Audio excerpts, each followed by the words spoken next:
जरा सोचिए, एक गांव की चौपाल जहां सिर्फ मर्द बैठे हैं। बीच में घुटनों पर बैठी है एक औरत, हाथ जोड़कर, आंखों में आंसू लेकर बार बार कह रही है, मुझे छोड़ दो, मुझे जाने दो। लेकिन चौपाल के ये लोग बार बार वही सवाल पूछते हैं, क्या तुमने अपने पति को मारा है? क्या तुम्हारा प्रेमी भी साथ था? औरत पहले इनकार करती है, फिर सिस्कियों के बीच सच कबूल कर लेती है। ये कोई फिल्म का सीन नहीं, बल्कि असलियत है मध्य प्रदेश के गुना जिले की। और यही है हमारी आज की सच्ची घटना, वासना का अंधा जुनून में। गुना जिले का एक गांव लगता है बररी। यहां रहते थे कैलाश और उनकी पत्नी शंपो देवी। दोनों के दो छोटे छोटे बच्चे भी थे। बाहर से देखने पर यह परिवार साधारण सा, खुशहाल सा लगता था, लेकिन अंदर ही अंदर इसमें तूफान छुपा था। एक दिन अचानक खबर आती है, कैलाश की संदिग्ध मौत हो जाती है। गांव वाले इकट्ठा होते हैं। कोई कहता है पोस्टमार्टम होना चाहिए, लेकिन पत्नी रोने धोने लगती है। नहीं नहीं, मेरे पति को मत काटो, वो बीमार थे, मैंने दवा भी दिलाई थी, डॉक्टर भी दिखाया था। गांव का ही एक झोला छाप डॉक्टर भी गवाही देता है, हाँ बीमार थे। गांव वाले मान जाते हैं और बिना पोस्टमार्टम किए अंतिम संस्कार कर देते हैं। लेकिन अंतिम संस्कार की चिता पर जाते जाते किसी की नजर पड़ती है कैलाश की गर्दन पर। रस्सी का गहरा निशान था। गांव वाले चौंक उठते हैं। बीमार था तो ये रस्सी का निशान कहां से आया? ये तो हत्या लगती है।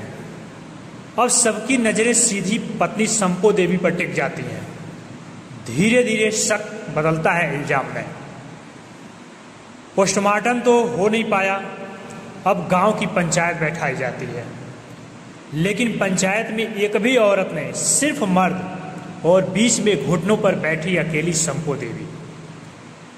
पंचायत के लोग बारी बारी से सवाल दागते हैं, क्या तुमने अपने पति को मारा है? क्यों मारा? क्या तुम्हारा आशिक प्रदीप भी इसमें शामिल था? औरत पहले इनकार करती है, कहती है नहीं, मैंने कुछ नहीं किया। लेकिन पंचायत दबाव बनाती है, कभी गालियां, कभी हाथापाई, कभी दुपट्टा खींचना। 10 से अधिक लोग वीडियो बना रहे थे, 50 से अधिक लोग तमाशा देख रहे थे इस सारी चीज को। मतलब एक भरी महफिल में सिर्फ एक औरत, जो अभी गुनहगार साबित भी नहीं हुई थी, उसको बैठा के इस तरह का अंजाम किया जा रहा था गुना जिले में।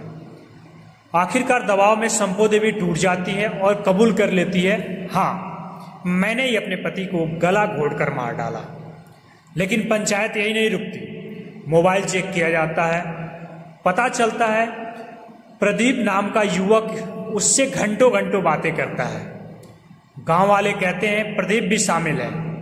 प्रदीप को भी बुलाया जाता है चौपाल में, लेकिन प्रदीप साफ कह देता है, मैं नहीं था वहां, मैं नहीं जानता कि हाँ क्या इससे संबंध है, लेकिन मैं नहीं जानता कि उसमें क्या हुआ था। फिर भी पंचायत तालिबानी अंदाज में तमाशा बनाती रहती है। उसी में किसी ने पुलिस को सूचना दे दी। गांव वाले आखिरकार शंपो देवी को पुलिस के हवाले कर देते हैं। और यहीं पर कहानी में आता है ट्विस्ट। पुलिस पूछताछ में शंपो देवी एक बिल्कुल अलग कहानी सुनाती है। कहती है कि मेरे पति कई दिन से बीमार थे, फिर भी मुझे मजबूर करते थे कि उनके साथ शारीरिक संबंध बनाऊं।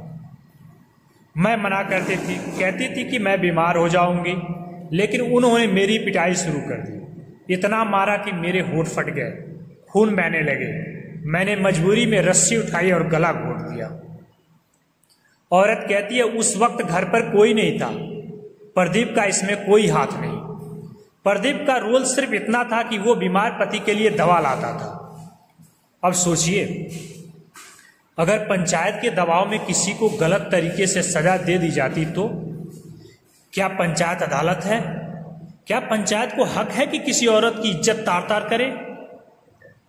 क्या पुलिस से पहले पंचायत सच खोज सकती है? ये पंचायत नहीं थी, ये एक तालिबानी चौपाल थी, जहां इंसाफ के नाम पर अपमान हुआ, जहां कानून को दरकिनार कर भीड़ ने फैसला सुनाना चाहा। लेकिन दोस्तों, पति की हत्या का इल्जाम सही हो या गलत, लेकिन इंसाफ का हक सिर्फ कानून और अदालत को है। गांव की पंचायत अगर कानून हाथ में लेगी तो हर गांव में भीड़ तंत्र होगा, हर गली में लिचिंग होगी। इस घटना ने फिर साबित कर दिया कि वासना, गुस्सा और जुनून का अंधा, मतलब ये वासना, गुस्सा और जुनून इंसान को अंधा बना देता है। चाहे वो पति का अत्याचार हो, पत्नी का गुस्सा हो या पंचायत की आधी भीड़।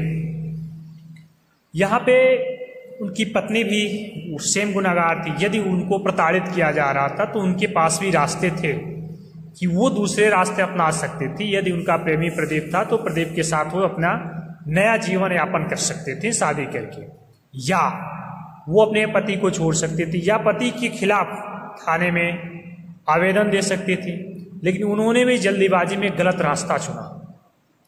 और उनके पति का तो क्या कहना जब वो है ही नहीं, तो ये होता है। और कहीं ना कहीं इसमें पुरुष प्रधान जितने वहां पे पुरुष थे, जो यातना दी गई महिला को जिस प्रकार से की गई, जहां पे कोई भी महिला उसके साथ नहीं थी, और 50 से 60 लोगों की पंचायत, उस पंचायत को निरस्त करने के लिए भी कानून को आगे आना चाहिए। और उसमें जितने लोग शामिल हैं सबको पकड़ के, एक एक लोग को पकड़ के पूछताछ करें कि आगे से उनको भी डर बन जाए कि किसी भी भीड़ लगा के किसी को अपना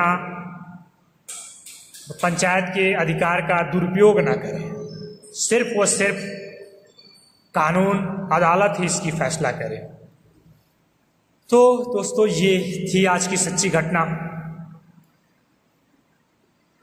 तालिबानी पंचायत और पत्नी का काला राज। आपको क्या लगता है, संपो देवी को जो उन्होंने गुनाह किया वो माफ किया जा सकता है या नहीं? क्या पंचायत का रूल सही था या गलत?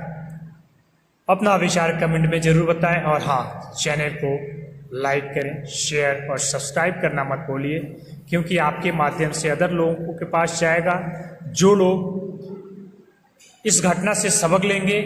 और कुछ, मेरा जो तात्पर्य है कि कहीं ना कहीं इसको सुन के कुछ घटनाएं तो रुक जाएं, वही मेरी सफलता होगी। फिर मिलते हैं एक सच्ची घटना के साथ। जय हिंद, जय भारत।